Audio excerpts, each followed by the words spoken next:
What is up, Texas A&M Aggies fans? Welcome to the Fish Report YouTube channel. I'm IndyCar Tim for allaggies.com, the Sports Illustrated Fan Nation avenue for all things Aggies athletics.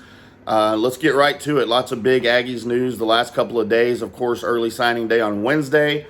We didn't even get into that yet. That's probably going to be another whole nother video once we get some things finalized there, after we get some other signees that we know are going to sign after their high school championship games this weekend. We've got a couple of anticipated signees.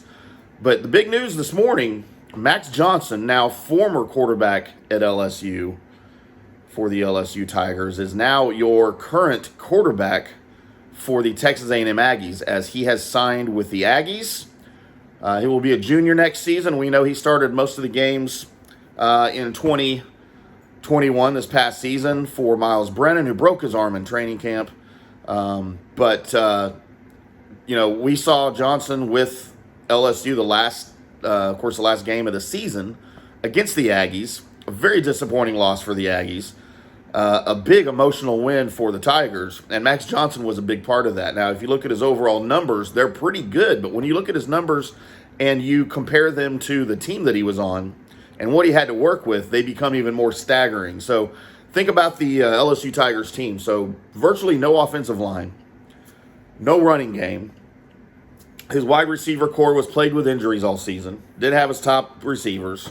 He still managed to put up a 60.2% completion percentage. He threw for 2,815 yards, 27 touchdowns, and just 6 interceptions. Those are pretty good numbers for just a regular dude on a regular team, but for LSU, with nobody to throw to, with no offensive line protecting you, I was quite impressed with his play.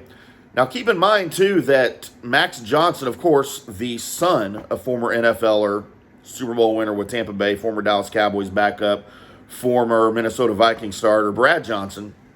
So there are ties with Max Johnson and Jimbo Fisher. So when Jimbo was still at Florida State, he had recruited Max Johnson very early on.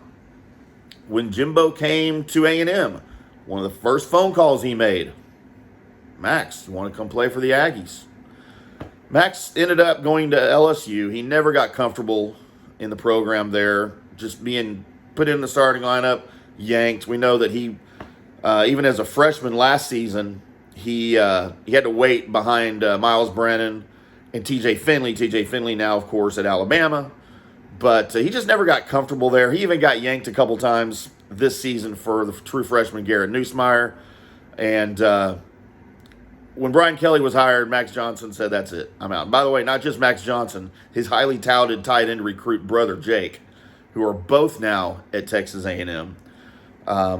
Johnson's a big dude, 6'5", 220. He gives the Aggies some much needed experience at quarterback. Of course, Zach Calzada, gone in the transfer portal, which I predicted. If you watched my videos, read my stuff over at allaggies.com, I predicted that this would happen. With Connor Weigman coming in, the new signee, with Haynes King healthy, there was no room for Zach Calzada on this roster next season, and I figured he would transfer. Did not see the Max Johnson thing happening. Had no idea that was going to be on the table, but I'm very excited about it. So, of course, Max Johnson now an Aggie. What does that mean for next season? You're going to have Max Johnson, the newly healed bionic leg Haynes King, and then, of course, the newly signed, coming in as a freshman phenom, Connor Weigman. It'll be a three-way battle, and there's no guaranteed starting position for either of them now, any of them. Although I predicted Weigman to be the starter over King going into the season next year. The Johnson thing, that's a whole new twist into this, and I'm extremely excited about it. Can't wait for spring practice. Can't wait for fall practice. The Aggies much needed an experienced quarterback. Of course, Johnson with all the SEC West experience. He knows the defenses.